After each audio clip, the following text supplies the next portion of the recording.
안녕하세요. 오늘은 한 가족의 이야기를 들려드리려고 합니다. 아버지를 잃은 딸과 함께 살아온 새엄마. 평생을 한 집에 살았지만 서로에게 낯선 두 사람이 우연히 발견한 낡은 편지 한 장으로 숨겨진 진실을 마주하게 됩니다. 과연 그 편지 속에는 어떤 비밀이 담겨 있었을까요? 오늘 이야기가 마음에 와닿으신다면 무료로 할 수 있는 구독과 좋아요 꼭 눌러주세요. 여러분의 작은 관심이 더 좋은 이야기를 만드는 힘이 됩니다. 장례식장의 향 냄새가 아직도 코끝에 맴돌았습니다. 검은 옷을 입은 사람들이 모두 빠져나간 거실은 텅 빈 듯 적막했어요. 저는 한참 동안 아버지 영정사진 앞에 서 있다가 천천히 고개를 돌렸습니다. 아버지가 떠난 이 집은 낯설고 차가웠어요. 거실 한쪽에서는 그분이 묵묵히 상복을 벗어 개고 있었습니다. 저는 그 모습을 곁눈으로 흘끗 보았지만 차마 말을 걸 수가 없었어요. 몇십 년을 한 집에서 지냈어도 이 낯선 여자를 여전히 엄마라 부를 수 없었거든요. 제 입에서는 늘 새엄마 혹은 더 차갑게 아줌마라는 단어만 맴돌았습니다. 밥은 먹었니? 그분이 먼저 말을 건넸어요. 목소리는 낮고 담담했지만 어쩐지 보이지 않는 벽을 두른 듯한 느낌이 들었습니다. 됐어요. 안 먹어도 돼요. 저는 짧게 대답했어요. 눈길은 여전히 맞추지 않았습니다. 차라리 휴대폰 화면이 더 편했거든요. 부엌에서는 숟가락이 부딪히는 소리만 간간히 났습니다. 그분은 조용히 국을 데우며 밥상을 차렸고 저는 거실 소파에 앉아 멍하니 창밖만 바라봤어요. 그 작은 생활 소음조차 오히려 둘 사이의 거리감을 더 선명하게 보여주는 것 같았습니다. 어릴 때부터 단 한 번도 엄마 소리를 못 해봤어. 같이 산다고 해도 그 사람은 그냥 아줌마일 뿐이야. 생각은 자꾸 과거로 흘러갔습니다. 초등학교 시절 학예회 날이 떠올랐어요. 무대에서 내려왔을 때 친구들은 다들 엄마 품으로 달려갔지만 제 곁에는 언제나 그분의 무표정한 얼굴만 있었거든요. 박수 대신 담담한 시선, 따뜻한 위로 대신 짧은 말. 수고했다. 그 말은 늘 차갑게만 들렸습니다. 저는 마음 깊이 그분을 받아들인 적이 없었어요.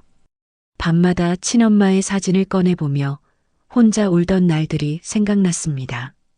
그때마다 왜 하필 이 사람이지? 하는 원망이 가슴 한쪽에 차곡차곡 쌓였거든요. 아버지가 살아계실 땐 그나마 가족의 모양새라도 지켜졌습니다. 식탁에 함께 앉고 명절에 함께 절하고 그렇게 흉내라도 낼 수 있었어요. 하지만 이제는 달랐습니다. 아버지가 떠난 지금 이 집에는 오직 저와 그분 둘뿐이었으니까요. 상 위에는 아버지의 유품들이 그대로 놓여 있었습니다. 안경, 낡은 시계, 읽다 만 책. 그분이 그것들을 하나하나 상자에 담는 모습을 보며 저는 가슴이 답답해졌어요. 이제 저것도 다 자기 걸로 만들려는 거겠지. 억눌러왔던 말이 결국 튀어나왔습니다. 아줌마, 그만 좀 하세요. 왜 아빠 물건을 멋대로 치워요? 순간 정적이 흘렀어요. 그분은 고개를 들었지만 반박하지 않았습니다. 다만 짧게 말했을 뿐이었어요. 언제까지 이대로 둘 수는 없잖니. 제 목소리가 높아졌습니다. 언제까지든 놔두면 안 돼요? 아빠 물건인데 왜 아줌마가 정리해요? 호칭 속에 담긴 분노와 거리감이 방 안가득 퍼졌어요. 저도 알았습니다. 제가 지금 너무 나를 세우고 있다는 걸요. 하지만 멈출 수가 없었어요. 그분은 한숨을 내쉬며 조용히 상자 뚜껑을 덮었습니다. 더 이상 말은 하지 않았어요. 그 무표정이 오히려 저를 더 자극했습니다. 화를 내도 설명을 해도 모자랄 판에 그저 침묵으로 일관하는 그 태도가 견딜 수 없었거든요. 저는 눈을 돌려버렸습니다. 차가운 공기, 남겨진 유품, 그리고 여전히 낯선 그 사람. 이 집은 이제 더 이상 가족의 집이 아니야. 창밖으로 저녁 햇살이 기울어지고 있었습니다. 집안은 점점 어두워졌지만 아무도 불을 켜지 않았어요. 각자의 방으로 돌아가는 발걸음 소리만 복도에 울렸습니다. 그렇게 첫날 밤이 지나갔습니다. 아버지 없이 서로에게 등을 돌린 채로요. 며칠이 흘렀지만 집안 공기는 여전히 차갑기만 했습니다. 저는 퇴근 후에도 곧장 방에 들어가 문을 닫았고 그분은 부엌에서 혼자 밥상을 차리곤 했어요. 한 집에 살지만 우린 각자의 공간에 갇힌 채 서로를 피하는 날들만 이어졌습니다. 어느 저녁 된장찌개 냄새가 집안을 채웠어요. 김이 모락모락 오르는 찌개 향이 복도까지 퍼졌지만 제 마음에는 도무지 밥맛이 돌지 않았습니다. 식탁에 마주 앉았지만 두 사람 사이엔 보이지 않는 벽 같은 긴장감이 감돌았어요. 숟가락이 그릇에 부딪히는 소리만이 적막한 방 안을 채웠습니다. 저는 억지로 국을 떠먹으며 눈길을 피했어요. 하지만 마음속 불편함은 더 이상 참을 수 없을 정도였습니다. 아버지가 돌아가신 뒤 그분이 유품을 정리하던 모습이 자꾸만 떠올랐거든요. 이제 아빠 없는 이 집에서 모든 게 저 사람 손에 달린 거잖아. 그 생각은 가슴속 불신을 점점 더 키웠습니다. 아줌마. 제가 먼저 입을 열었어요. 목소리는 제 의지와 달리 차갑게 떨렸습니다. 아빠 유산 문제는 어떻게 하실 건데요? 그분은 젓가락질을 멈췄어요. 그런 얘긴 나중에 차근차근 정리하자. 그 무심한 말투가 제 심장을 더 세게 두드렸습니다. 나중에요? 아줌마가 멋대로 다 정리하고 나한테 통보만 하시려는 거 아니에요? 제 말끝에는 억눌러왔던 분노가 묻어났어요. 저도 알았습니다. 제가 지금 너무 나를 세우고 있다는 걸요. 하지만 멈출 수가 없었습니다. 그분은 한동안 대답하지 않았어요. 그냥 천천히 밥을 삼키고 계셨습니다. 그 침묵이 오히려 저를 더 격하게 만들었어요. 내가 아줌마를 믿을 수 있을 것 같아요? 친엄마도 아닌데 아빠도 안 계신데 도대체 왜 아줌마가 이 집에서 모든 걸 쥐고 계셔야 하냐고요? 말이 터져나오자 제 눈가에 눈물이 맺혔습니다. 억울함, 외로움, 그리고 설명되지 않는 분노가 한꺼번에 쏟아졌어요. 그분은 잠시 고개를 숙인 채 숟가락을 내려놓았습니다. 그리고 낮게 말했어요. 내가 그렇게 생각한다면 굳이 변명하지 않겠다. 그 담담한 목소리는 제게 차가움으로만 들렸어요. 저는 자리에서 벌떡 일어나 방문을 쾅 닫고 들어가 버렸습니다. 며칠 뒤 저는 사촌 언니에게 전화를 걸어 하소연했어요. 언니, 저는 아줌마가 정말 이해가 안 가요. 아빠 살아계실 땐 그나마 조용히 계셨는데 아빠 돌아가시니까 집안일 다 자기 맘대로 하는 것 같아요. 수화기 너머로 언니의 한숨이 들렸습니다. 민정아, 너 혹시 몰랐구나. 내 새엄마 원래는 다른 집안이랑 약혼했었대. 근데 무슨 사정인지 파투나고 결국 너희 집에 들어온 거래. 그 말은 제 가슴에 쐐기를 박았어요.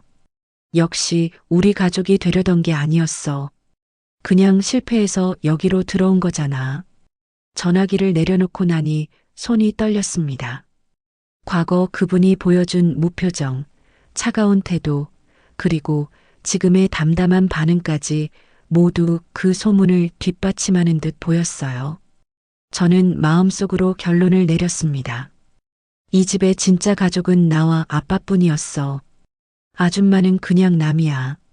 밤이 깊어갈수록 오해와 불신은 더 단단해졌어요.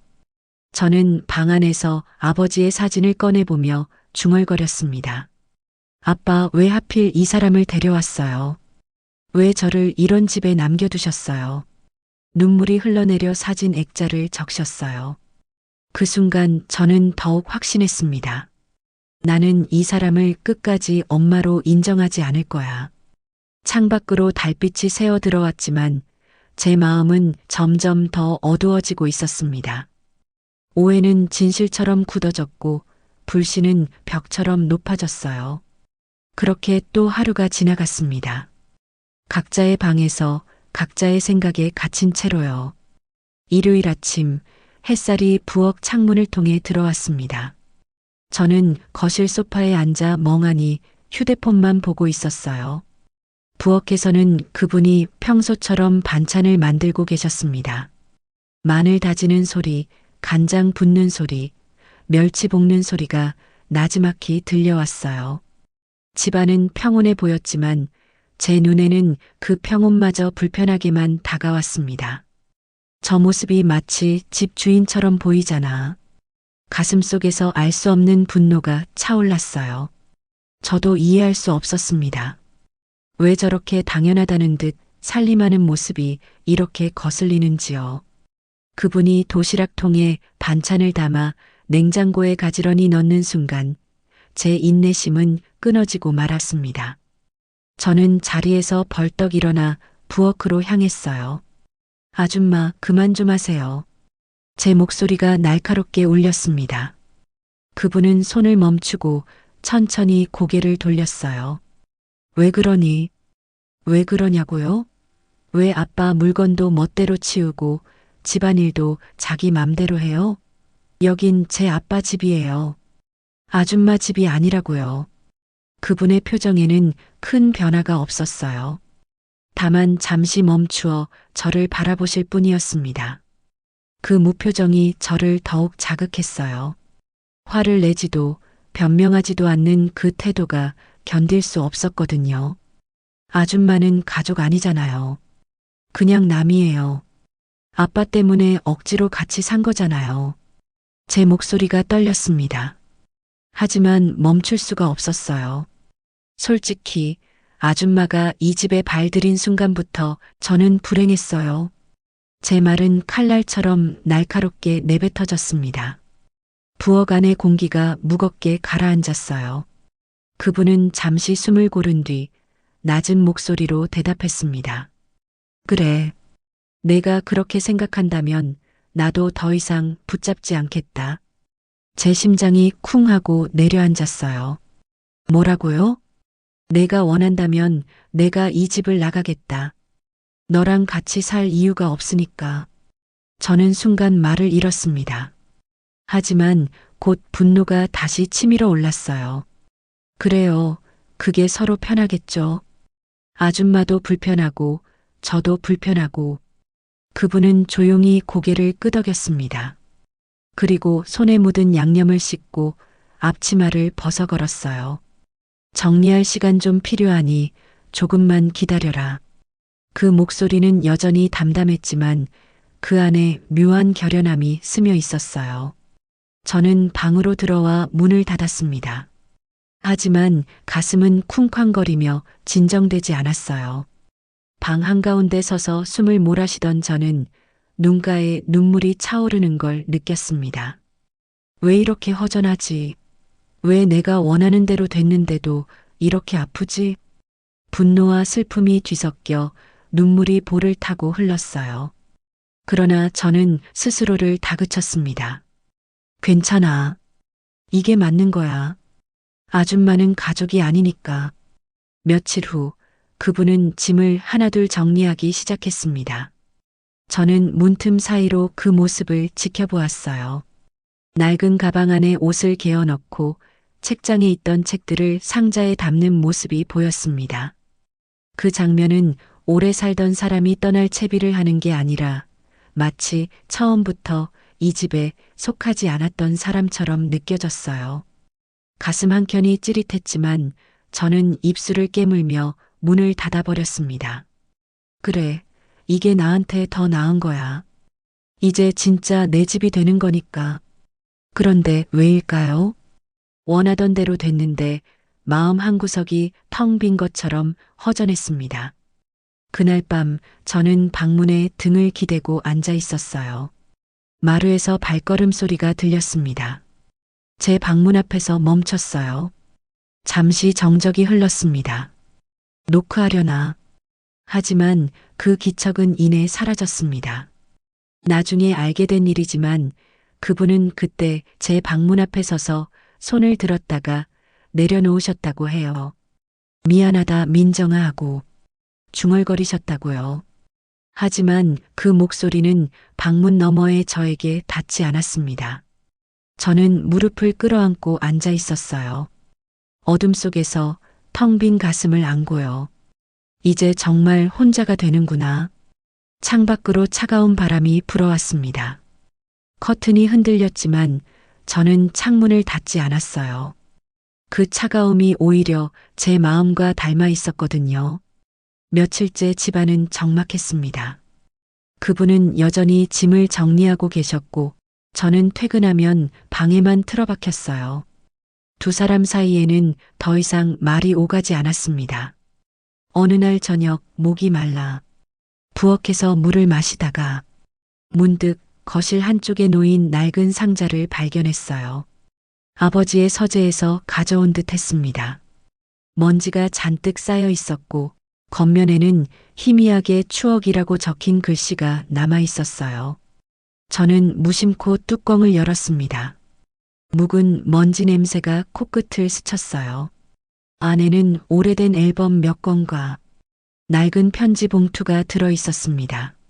손끝에 먼지가 묻어나왔지만 이상하게도 저는 그 상자에서 눈을 뗄 수가 없었어요. 앨범을 펼쳤을 때 제 손이 멈췄습니다. 사진 속에는 친엄마와 그분이 함께 서 있었어요.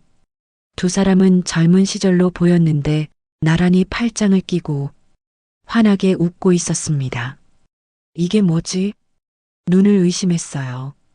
어릴 적 그분은 언제나 낯선 사람으로만 느껴졌거든요. 그런데 친엄마와 이렇게 나란히 웃는 사진이라니 단순한 아는 사이가 아니라 아주 가까운 사이처럼 보였습니다. 저는 사진을 몇 장 더 넘겼어요. 여름 바닷가에서 함께 찍은 사진, 소풍 같은 자리에서 두 사람이 나란히 앉아 있는 사진. 어느 사진에서든 두 사람은 친구처럼, 아니 자매처럼 다정하게 있었어요. 손이 덜덜 떨렸습니다. 왜 이런 사진을 한 번도 본 적이 없는 거지? 그때 거실 쪽에서 인기척이 났어요. 그분이 상자를 정리하러 나오신 거였습니다. 저는 황급히 앨범을 덮고 얼굴을 굳혔어요. 그거 어디서 찾았니? 그분의 목소리가 낮게 울렸습니다. 저는 냉정하게 대꾸했어요. 아버지 서재에 있던 거예요. 근데 이게 뭐예요? 왜 엄마랑 같이 있는 거예요? 그분은 잠시 입술을 깨물었어요. 그리고는 시선을 돌린 채 대답하지 않았습니다. 그 얘기는 지금은 하지 말자. 그 태도가 오히려 제 가슴에 불을 지폈어요. 또요? 또 숨기실 거예요? 아줌마, 대체 정체가 뭐예요? 우리 엄마랑 어떤 사이였냐고요. 거실에 긴 침묵이 흘렀습니다. 그분은 끝내 대답하지 않았어요. 그저 상자를 조용히 닫아 다시 구석으로 밀어 넣을 뿐이었습니다. 저는 이를 악물며 방으로 돌아갔어요. 그러나 눈앞에 아까 본 사진들이 계속 떠올랐습니다. 친엄마와 그분이 나란히 웃고 있는 장면. 그 웃음은 결코 가식이 아니었어요. 진짜로 행복해 보였거든요. 그날 밤 저는 잠을 이루지 못했습니다. 천장을 바라보며 계속 생각했어요. 엄마가 살아계실 때 아줌마랑 정말 친했던 걸까? 그럼 왜 나는 한 번도 들은 적이 없는 거지? 오해와 분노는 여전했지만 그 안에서 낯선 감정이 고개를 들고 있었습니다. 궁금증, 그리고 알 수 없는 두려움이었어요.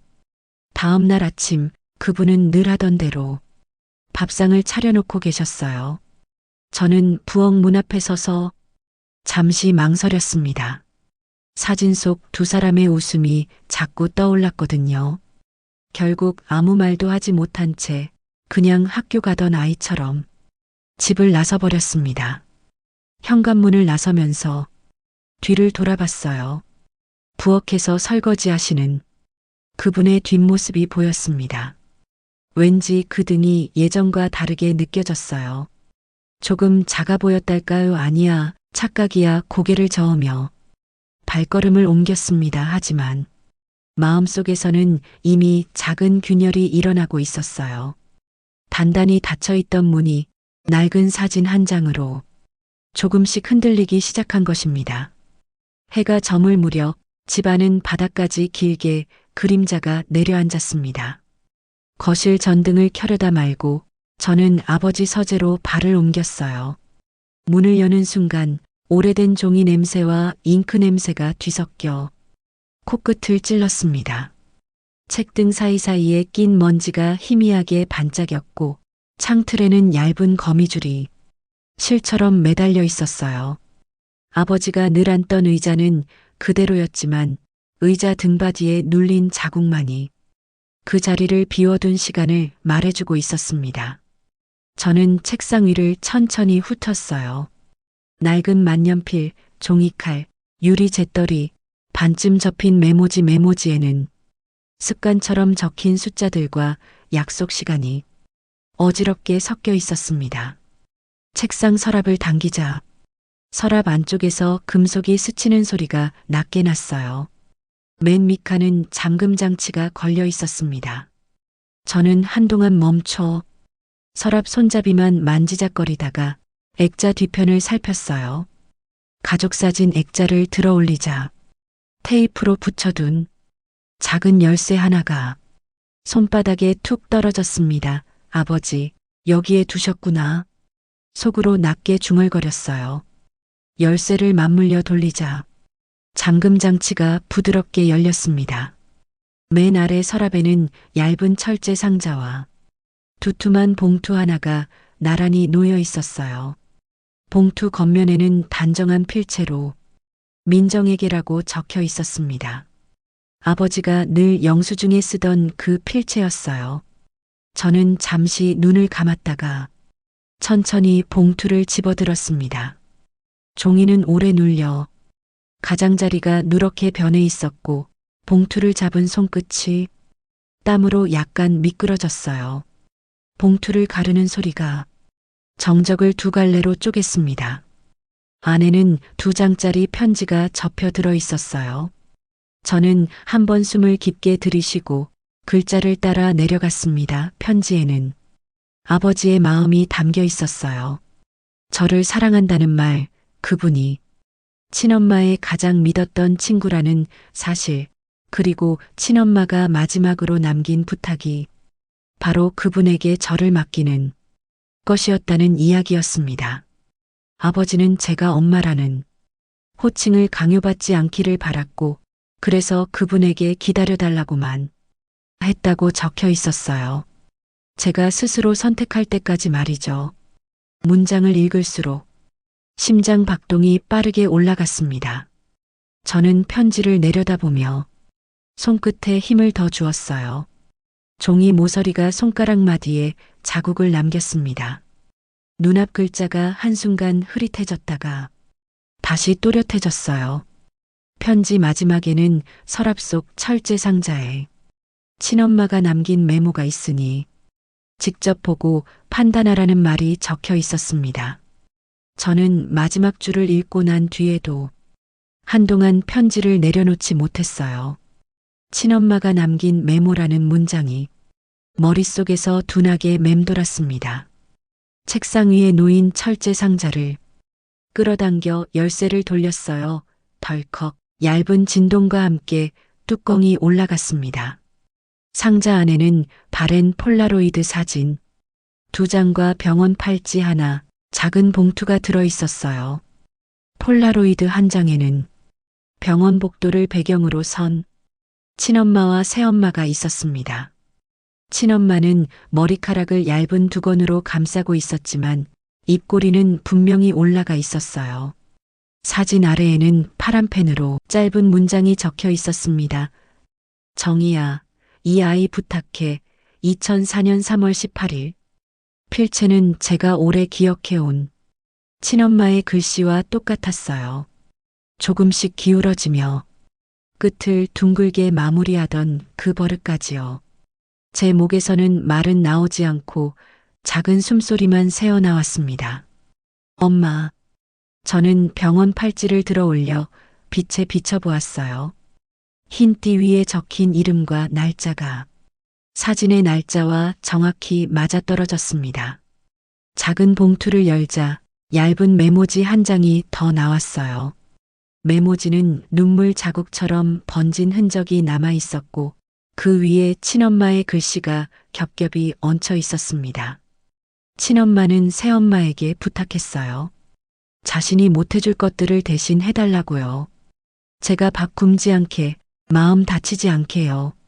화낼 때도 있겠지만 그래도 떠나지 말아달라는 간절한 부탁이었습니다. 저는 메모를 가슴께로 끌어당겼어요. 종이가 닿는 자리에서 왠지 모를 뜨거운 무언가가 느껴졌습니다. 머릿속에서 지난 수년간의 장면들이 주마등처럼 흘러갔어요. 초등학교 운동회 날, 비가 와서 운동장이 질척였던 오후, 제가 넘어져 무릎을 까진 날, 새엄마가 말없이 소독약을 들고 오던 뒷모습, 시험 성적표를 숨기고 방에 틀어박혀 있던 밤, 방문 앞에 조용히 내려놓이던 미지근한 우유 한 컵. 저는 그 모든 장면을 낯선 사람의 어색한 친절로만 덮어두었었습니다. 나는 왜 말을 끝내지 못했어요. 목 안이 뜨겁게 조여왔습니다. 메모의 곡선 하나, 점 하나가 모두 친엄마의 목소리처럼 들렸어요. 떠나지 말아줘. 그 말이 귀에 걸려 내려오지 않았습니다. 문 쪽에서 발소리가 아주 조심스럽게 다가왔어요. 서재 문틈으로 불빛이 더 짙어졌습니다. 그분이 문 안으로 반만 몸을 밀어 넣었어요. 저는 철제 상자를 껴안은 채 고개를 들었습니다. 눈이 마주치는 순간 그분의 눈동자가 잠깐 흔들렸어요. 그러나 그분의 표정은 서둘러 평온으로 돌아갔습니다. 서랍을 열었구나. 그분의 목소리는 낮고 고르게 떨어졌어요. 저는 손에 든 메모와 팔찌를 보여주었습니다. 아버지가 상자에 있다고 했어요. 엄마 글씨예요. 날짜도 같고. 아버지 편지에도 엄마가 부탁했다고. 그분은 책상 모서리에 한 손을 올리고 잠시 시선을 떨구었어요. 그리고 친엄마가 병실에서 자신의 손을 잡고 단단하게 부탁했던 그날 이야기를 꺼냈습니다. 저를 밥 먹이면서 화낼 때도 옆에 있어달라고 했다고요. 친엄마는 단어를 아끼는 사람이었는데 그날은 몇 번이나 같은 말을 반복했다고 했습니다. 저는 입술 안쪽을 세게 씹었어요. 그런데 왜 아무 말도 안 했어요? 왜 늘 모른 척 했어요? 한마디만 해줬으면. 그분은 고개를 저었습니다. 말로 들으면 믿기 어렵다고 했어요. 제가 스스로 마음으로 알아야 한다고 생각했다고요. 자꾸 설명하면 변명처럼 들릴 테니까요. 그리고 제가 화낼 권리도 있잖냐고 그 시간까지 빼앗고 싶지 않았다고 말했습니다. 저는 눈을 감았다가 떴어요. 서재의 공기가 심연처럼 깊게 느껴졌습니다. 난 늘 생각했어요. 아버지가 돌아가시고 나면 아줌마는 바로 떠날 거라고. 그런데 안 떠나더라고요. 그게 더 싫었어요. 나를 붙잡아 두려고. 그러는 줄 알았거든요.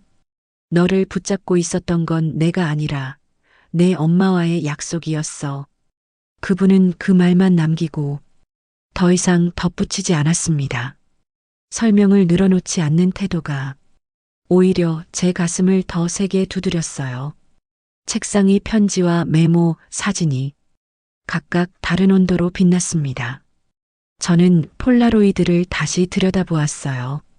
사진 속 친엄마의 미소는 놀랍도록 환했습니다. 병원 조명의 건조한 빛 속에서도 입꼬리에 살아있는 체온이 보였어요.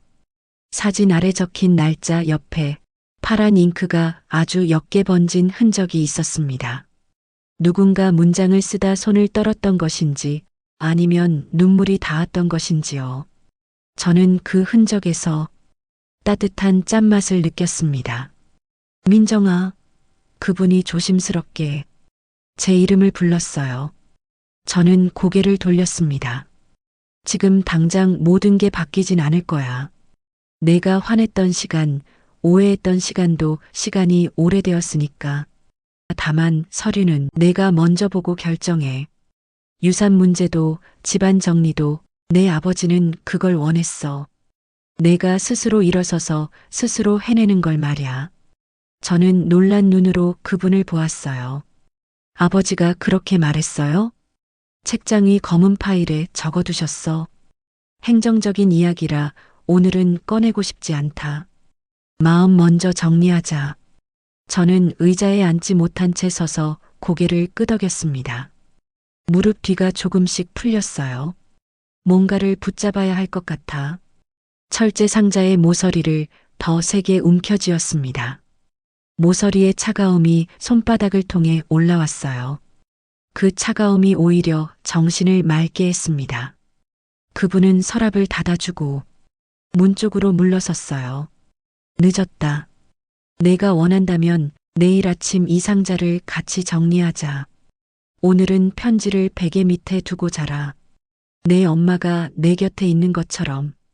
저는 대답 대신 고개를 한번 숙였습니다. 그분이 나가고 문이 살짝 닫히자 서재는 다시 종이 냄새와 잉크 냄새로 가득 찼어요. 저는 편지와 메모, 사진을 원래 봉투에 차례로 넣었다가 다시 꺼내 천천히 손끝으로 윤곽을 더듬었습니다. 종이의 거친 결, 잉크의 미세한 요철, 폴라로이드의 매끈한 표면, 촉감 하나하나가 기억의 문을 새로 열었어요. 민정아, 떠나지 말아줘. 친엄마의 글씨가 속삭이듯 가슴 안에서 울렸습니다. 저는 불을 끄고 서재를 나와 방으로 들어갔어요. 침대맡 스탠드를 켜고 이불을 넘긴 뒤 편지를 베개 아래에 곱게 밀어 넣었습니다. 베개가 아주 조금 높아졌어요. 저는 옆으로 몸을 눕혀 그 높이를 뺨으로 느꼈습니다. 종이 끝이 살짝 만져지는 느낌이 좋았어요. 엄마, 오늘은 여기까지지만 많은 것을 알았어요. 마음속으로 중얼거리고 눈을 감았습니다. 거실 어딘가에서 컵이 얇게 부딪히는 소리가 났어요. 그분이 물을 한 컵 떠서 싱크대에 내려놓는 소리 같았습니다. 저는 눈을 뜨지 않은 채 그 소리를 오래 들었어요. 그 소리는 낯설지 않았습니다. 수년 동안 언제든 부엌에서 들리던 우리 집 부엌 소리였어요. 저는 그 소리를 남의 소리로만 떼어놓고 살았습니다. 오늘은 달랐어요. 편지 한 장과 메모 한 줄이 집안의 소리에 천천히 다른 이름을 붙여주고 있었습니다. 저는 베개 밑 종이의 감촉을 다시 확인했어요. 심장 박동이 서서히 일정해졌습니다. 울컥 치밀던 감정이 가라앉자 머릿속 빈자리로 생각들이 조용히 들어왔어요. 믿을 수 있을까? 시간이 얼마나 걸릴까? 스스로에게 물었습니다. 곧바로 대답하지 않았어요. 불을 끄기 직전 저는 스탠드 불빛 아래서 사진을 마지막으로 한 번 더 들여다보았습니다. 병원 가운 위로 보이는 친엄마의 손등과 그 손등 위에 얹힌 그분 새엄마의 손. 두 손 사이에 공간이 거의 없었어요. 저는 그 사진을 가만히 바라보다가 아주 낮은 소리로 속삭였습니다. 엄마 알겠어요. 조금만 더 알아볼게요. 스탠드 불이 꺼지자 방 안은 어둠에 잠겼어요. 어둠은 두려움이 아니라 쉼처럼 다가왔습니다. 베개 밑 편지가 뺨을 받쳐주듯 편안한 높이를 만들어줬어요. 집안 어딘가에서 냉장고 모터가 잠깐 켜졌다가 꺼졌습니다. 그 작은 소리마저 오늘은 덜 차갑게 들렸어요. 저는 눈을 감은 채 숨을 고르게 내쉬었습니다. 편지 한 장이 제 마음 어딘가에 아주 작은 틈을 만들었어요. 틈이 생기자 바람이 지나갔습니다. 오래 막혀있던 공기가 바뀌기 시작했어요. 아침 햇살이 거실 바닥을 사각형으로 잘라놓은 것처럼 보였습니다. 창틀 위 먼지가 빛을 머금고 둥둥 떠다녔어요. 저는 베개 밑에서 편지를 조심히 꺼내 접힌 선을 손끝으로 쓸어봤습니다. 뺨에 닿던 종이의 감촉이 아직 남아 있었어요. 부엌에서 물 끓는 소리가 들렸습니다. 저는 문 앞에 서서 부엌을 바라봤어요. 그분이 고개를 들었습니다. 깨웠니? 저는 고개를 끄덕였어요. 상 위에는 미역국, 김치, 두부조림이 놓여 있었고 밥그릇 옆에 작은 검은 파일이 얹혀 있는 게 보였습니다. 밥부터 먹자. 그리고 이걸 같이 보자. 저는 의자에 앉아 숟가락을 들었어요. 국물이 목을 지나가자 뜨거움이 가슴에 퍼졌습니다. 식사를 마치자 그분이 파일을 제 쪽으로 밀었어요. 저는 첫 장을 넘겼습니다. 거절 통지서였어요. 채용 취소 통지, 가족 간병 사유 날짜는 2004년 봄, 제가 초등학교에 들어가던 해였습니다. 이때 내 엄마 수술 전에 나는 병원 연구직에 합격해 있었어. 그런데 그날 내 엄마가 내 손을 잡았어. 다음 장은 약혼 파기 확인서였어요. 혼인 취소 합의. 2004년 여름이라고 적혀 있었습니다. 상대 집안에서 내 엄마 상황을 알았고 내가 다른 길을 택하겠다고 하자. 이렇게 됐지. 그래도 나는 내 곁을 택했어. 저는 문서를 내려다보며 혀끝을 깨물었어요. 어릴 적 들었던 소곤거림이 떠올랐습니다. 새엄마래 약혼 깨졌다더니 이제야 무슨 뜻인지 알 것 같았어요. 세 번째는 이체 내역서였습니다. 송금인 윤정이, 수취인에는 치료비가 몇 달 간격으로 계속 이어진 숫자들이 보였어요. 내 엄마가 떠난 뒤에도 남은 비용이 있었어. 내 아버지가 혼자 감당하기 어려운 시기에 내가 조금씩 보탰어. 저는 반복된 숫자를 따라가며 생각했습니다. 그 반복되는 숫자들을 보면서 많이 놀랐습니다. 다음은 사진이었습니다. 중학생 때 제 모습이 보였어요. 교복 소매를 손등까지 내린 채 창밖으로 눈이 내리던 날이었습니다. 그날 내가 담임한테 혼났지. 아버지가 못 와서 내가 상담실 앞에서 기다렸어. 내가 말도 안 하고 걸어가길래 뒤에서 따라갔지. 저는 사진 속 제 어깨를 보았어요. 그날 뒤에서 기척을 느꼈었는데 일부러 안 돌아봤었죠. 다음 장에는 수첩 복사본이 있었습니다. 민정치과 4시 40분, 씹지 못할 수도 있으니 우유 사기. 민정감기, 죽 끓이기. 빽빽한 글씨가 보였어요. 저는 수첩을 덮었습니다. 눈가가 뜨거워졌지만 참았어요.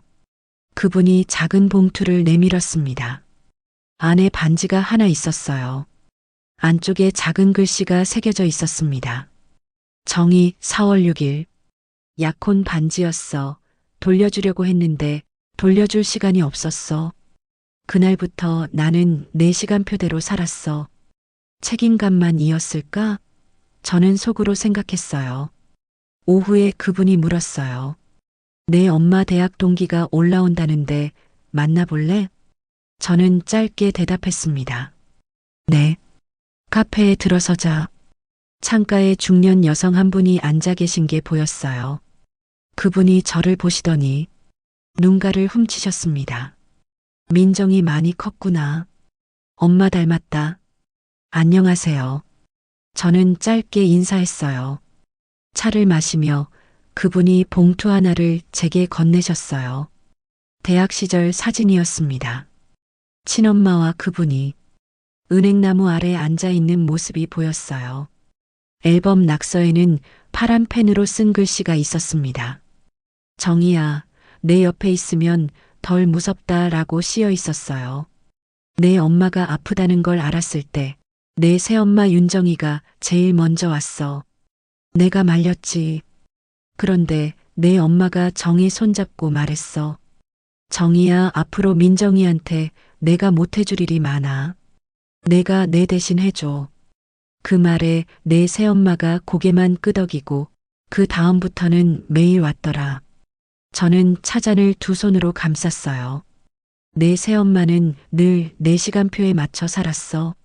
소개 자리도 박차고 나왔고 내가 그렇게 정희에게 소리쳐도 정희는 그냥 내 곁에 서 있었지. 이유를 물으면 약속이라고만 했어. 마지막으로 작은 쪽지를 보여주셨어요. 친엄마 필체로. 정희는 내 사람이다. 정희가 웃게 해줘라고 적혀 있었습니다. 저는 그 글씨를 한참 보다가 천천히 고개를 들었어요. 집에 돌아오니 해가 기울고 있었습니다. 저녁은 미역국 남은 거요. 그거 먹을게요. 부엌에서 국 끓는 소리가 들렸어요. 저는 싱크대에 기대서서 그 소리를 들었습니다. 상에 마주 앉았어요. 민정아, 내가 정하기 전까지 나는 서류에 사인 안 할게.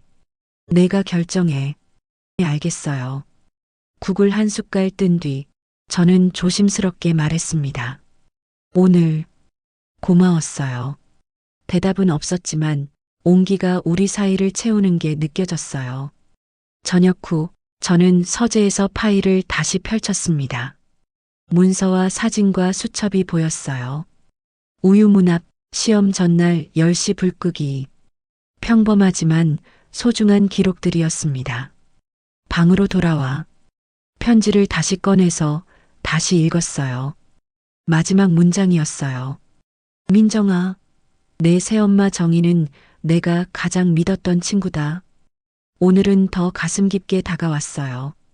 불을 끄기 전 저는 방문을 살짝 열어뒀어요. 거실에서 컵소리가 들렸고 방으로 들어가는 발소리가 났습니다. 그 소리가 멀어지기 전에 저는 아주 낮게 불렀어요. 아줌마. 복도에서 발소리가 멈췄습니다. 저는 숨을 고르고 다시 불렀어요.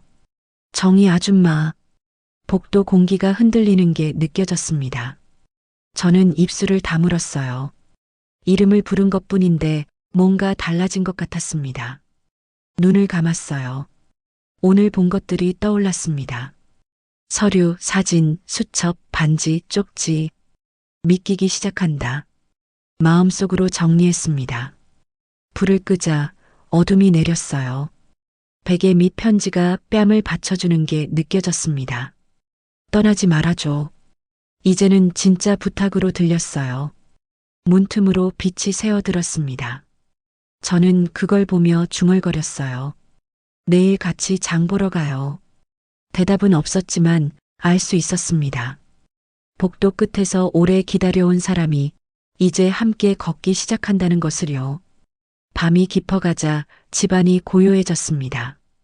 며칠간 이어진 긴장이 한꺼번에 풀리니 몸이 무거워지는 게 느껴졌어요.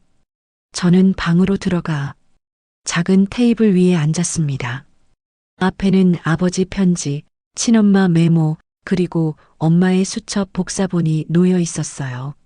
세 장의 종이를 천천히 들여다봤습니다. 서로 다른 시간에서 왔지만 지금은 하나로 이어져 있었어요. 아버지 편지를 다시 펼쳤습니다. 정희는 내 엄마가 가장 믿었던 친구다. 그 문장이 가슴을 두드렸어요. 저는 조용히 눈을 감았습니다. 내가 그동안 미워했던 시간은 뭐였을까? 내가 놓친 건 또 뭐였을까? 창밖에서 바람이 불어 나뭇가지가 흔들리는 소리가 들렸어요. 저는 그 소리를 들으며 숨을 고르게 내쉬었습니다. 이제는 다르게 불러야지. 속으로 다짐했어요. 엄마. 아주 낮게 속삭였습니다. 입술에 맺힌 그 두 음절이 자연스러웠어요. 목이 메었지만 이번엔 울음을 억누르지 않았습니다. 눈물 한 줄기가 손등 위로 떨어지는 게 느껴졌어요. 잠시 후 방문을 두드리는 소리가 났습니다. 민정아, 아직 안 자니? 들어오세요. 문이 열리고 엄마가 따뜻한 차 두 잔을 들고 들어오는 게 보였어요. 김이 피어오르는 찻잔이 탁자 위에 놓였습니다. 국화차 향이 방 안을 채웠어요. 엄마가 제 맞은편에 앉았습니다. 저희는 말없이 차를 마셨어요. 침묵이 어색하지 않았습니다. 저는 잔을 내려놓으며 물었어요. 그동안 왜 그렇게 조용히 계셨어요? 한마디만 해주셨어도. 말로는 다 닿지 않는 게 있잖니. 내가 내 속도로 깨닫길 바랐어. 억지로 끌어당기면 더 멀어질 테니까. 저는 고개를 끄덕였어요. 이제야 이해가 됐습니다. 머무른다는 건 꼭 말로 하는 게 아니구나. 시계 초침이 천천히 돌아가는 소리가 들렸어요. 차의 김이 점점 옅어졌습니다. 저는 차를 다 마시고 말했어요. 앞으로는 저도 엄마 곁에 있을게요. 이제는 제가 선택할 차례니까요. 엄마 눈가가 젖어드는 게 보였습니다. 하지만 이번에는 감추지 않았어요. 손을 뻗어 제 손 위에 얹는 게 느껴졌습니다. 고맙다, 민정아. 두 사람의 손이 포개졌어요. 자연스러웠습니다. 방 안이 따뜻해지는 게 느껴졌습니다.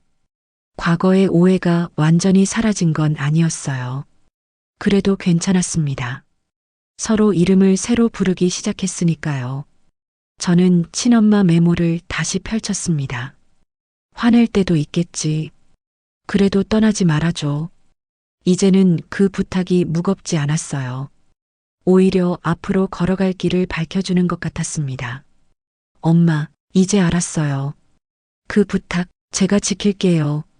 마음속으로 대답했습니다. 엄마가 자리에서 일어나며 말했어요. 이제 자야지. 내일은 같이 장 보러 가자. 내가 좋아하는 거 해줄게. 저는 고개를 끄덕이며 웃었어요. 좋아요, 엄마. 엄마가 나가기 전 문 앞에서 잠시 멈춰 뒤돌아보는 게 보였습니다. 저도 그 시선을 받아줬어요. 말없이 서로를 바라봤습니다. 잘 자, 민정아. 엄마도 편히 주무세요. 문이 조용히 닫혔습니다. 저는 스탠드를 끄고 침대에 누워 창밖을 바라봤어요. 창밖으로 새벽빛이 서서히 번지는 게 보였습니다. 밤새 차가웠던 공기가 풀리는 게 느껴졌어요. 하늘 끝이 옅은 보랏빛으로 물들고 있었습니다. 저는 이불을 끌어당겨 턱까지 덮었어요. 베개 밑에는 여전히 아버지 편지가 있었습니다. 그 종이 감촉이 뺨에 닿는 게 느껴졌어요.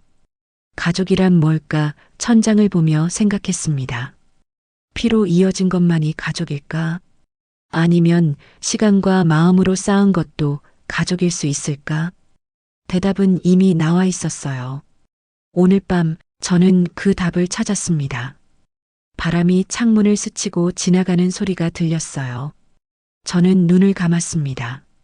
긴 겨울이 끝나가는 게 느껴졌어요. 새로운 계절이 오고 있었습니다. 그 계절 속에서 저와 엄마는 이제 진짜 가족으로 함께 걸어갈 거예요. 베개 밑 편지가 마지막으로 한 번 더 속삭이는 것 같았습니다. 이제는 내가 내 엄마를 지켜줘. 이제는 내 엄마의 속도로 살아줘. 저는 지금 그 선택을 하려 합니다. 엄마가 제 시간 속에서 모든 것을 포기하고 살아오셨던 것처럼 이제 저도 엄마의 속도로 같이 살아가려고 합니다. 그리고 이제 새로운 시작이 기다리고 있습니다.